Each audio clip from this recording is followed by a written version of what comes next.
Hey guys, welcome into today's video. Yesterday, the Pac-12 finally released the schedule for the 2023 season, and in today's video, we will dive into it and break down some things I found interesting. But before we get into it guys, if you are enjoying the videos, please do like and subscribe to the channel. It really helps out so much. And if you do want to help out the channel in an even bigger way, I do have my Patreon link down below. So if you want to see your name in the video, make sure to check that out. Alright guys, now that that's taken care of, let's dive into it. Okay. So when I look at a college football schedule, I break it down into 4 3-game quarters. So we'll go quarter by quarter here and dive into each one and really talk about these matchups.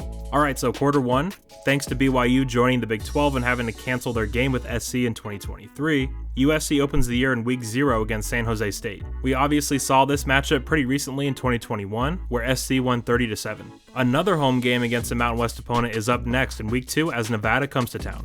And lastly, SC finishes this quarter with another home game against Stanford. So the Stanford game is obviously the key game here. This is going to be a new look Stanford team as David Shaw has left the program and Troy Taylor is now in charge. But it does obviously go without saying that this is by far the easiest quarter of the season for SC. I'm looking for 50 plus points scored in each of these 3 games, and we hopefully will be seeing the debut of Malachi Nelson in these games in cleanup duty. I have SC easily starting the season 3-0. Okay, moving on to quarter 2. After a week 3 bye, SC returns to action in Tempe against Arizona State. The road trip continues the following week as SC heads to Boulder to take on Coach Prime and the Buffs, and SC finishes quarter 2 at home against the Wildcats of Arizona. This is a very interesting spot here on the schedule. There will be a lot of unknown heading into the ASU and Colorado games as they both have entirely new staffs. And of course, generally speaking, it is better to face new staffs earlier in the year as they are still learning their personnel and adjusting to try and see what works. But with the talent advantage SC will have over both of those teams, I'm not really concerned with either of them. ASU looks to have Drew Pine at quarterback. We all know the limitations he has there. And in my opinion, Colorado's new quarterback, Shedeur Sanders, is the most overrated player in the country heading into 2023. If I'm wrong on that, I'll come right back on this channel and I'll admit it, but I just don't see it. But the key game in this quarter for me is absolutely Arizona. If you watched this channel during the regular season last year, you'll know the absolute respect I have for Jedd Fisch and how he's running things at Arizona. And when he is on, Jayden de Laura is one of the better quarterbacks in the entire country, and the receiving core even without Dorian Singer is going to be elite. They haven't done enough on defense to make me worry about our offense falling flat, but this has trap game written all over it. I do have USC winning all of these, but the Arizona game will absolutely be closer than we all expect. Now quarter 3 is where the schedule really starts to heat up. First up, SC heads to South Bend to take on Notre Dame on October 14th. The Trojans then return home for their revenge matchup against Cam Rising in Utah. And for the final game of quarter 3, SC flies up to Berkeley to take on Cal. So starting with the Notre Dame game here, in my opinion, this is going to be the toughest game on the schedule for USC. That's always a tough spot in the schedule to have to face them. That's a real difficult place to play, and both teams are probably going to be very highly rated at that point in the year, so that place will be absolutely juiced. Not to mention what happened last year with Caleb Williams just dominating that defense and striking the Heisman pose. They are going to want revenge very badly. The crowd will be relentless, and not to mention they added, in my opinion, what is a top 10 quarterback in the country in Wake Forest transfer Sam Hartman. The 2023 Irish team will be miles better than the one SC saw in 2022. This game really seems like it has the potential to go down as one of the all-time great games in the history of this rivalry. I do have SC winning this game, but barely.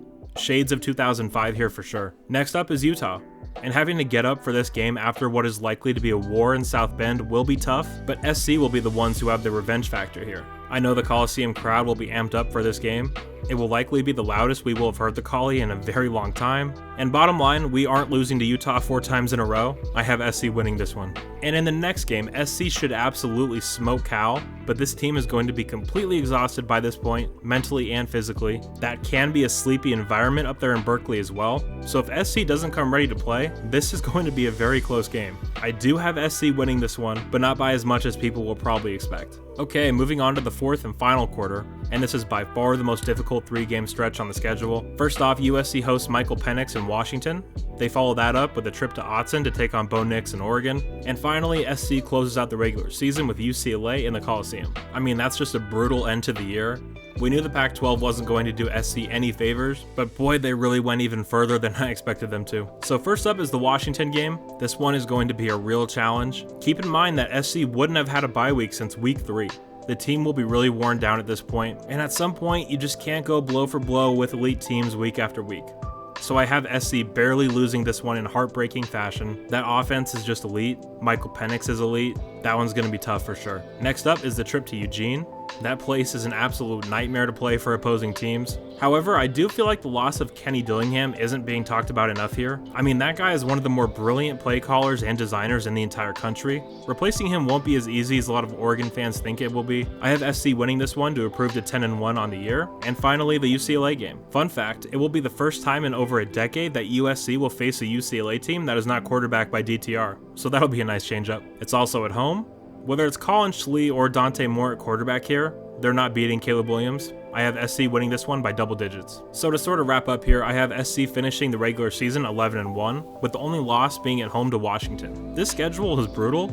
It does present a lot of challenges, especially from week 7 on. There will be a lot of interesting quarterbacks on the schedule. Shedeur Sanders, Jaden DeLaura, Sam Hartman, Cam Rising, Sam Jackson at Cal will be very interesting, and obviously Penix, Nix, and more to finish the year. The bye week situation is very rough. Having to play 9 games in a row is never a good thing, especially when the Pac-12 is as loaded as it is. With a second bye week coming right before the conference championship game, if SC can somehow manage to get to the conference championship game, the extra week of rest will be a great bonus. But it goes without saying that getting there is obviously the hardest part. But what are your guys' thoughts on the schedule? Make sure to let me know your record predictions down in the comments. Alright guys, that'll do it for me today. If you enjoyed the video, please do like and subscribe to the channel, and check out my Patreon and merch that is linked down below. Thank you all so much for the continued support. You guys are awesome, and as always, take care and fight on.